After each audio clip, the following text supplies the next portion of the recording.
And we are back now with an update on a question a lot of you have asked in the last few months about whether or not New York will mandate vaccines for kids going to school like it does for so many other diseases like measles and diphtheria. Governor Hochul hasn't said yet, though it seems that she's left the door open to that. But we've now learned there is a bill in the state legislature that would mandate vaccines in schools.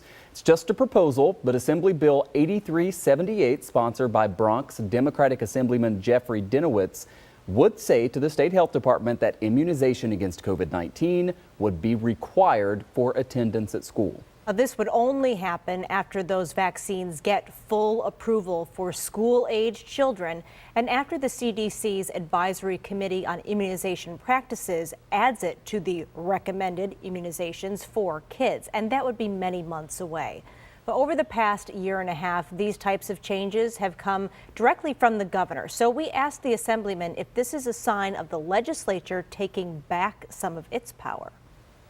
This isn't a matter of power, or whether the governor has the power or the legislature has the power. The way I see it, this is all about listening to the health experts. But in order to achieve herd immunity, community immunity, so that the virus can't spread any further, we have to have many more people vaccinated.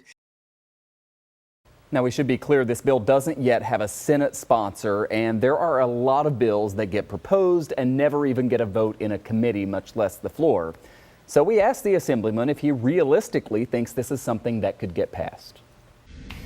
It's, you know what, it's hard to say. I understand that some legislators are scared of the negative attacks that they will receive from fanatics. Vaccinations save lives, and they've saved millions of lives. And I hope that people decide maybe it's time that we get our health information and advice not from YouTube videos, not from the internet, but from scientists, from health experts. The assemblyman's proposed bill includes medical exemptions, but not religious exemptions. That's the same as is currently the case with all these vaccines that are required in school. New York does not have religious exemptions for those. And the assemblyman also told us that he wants to make sure that kids whose parents refuse the vaccine for them can still learn virtually, just not in class with others. Yeah, we'll see if that proposal goes anywhere.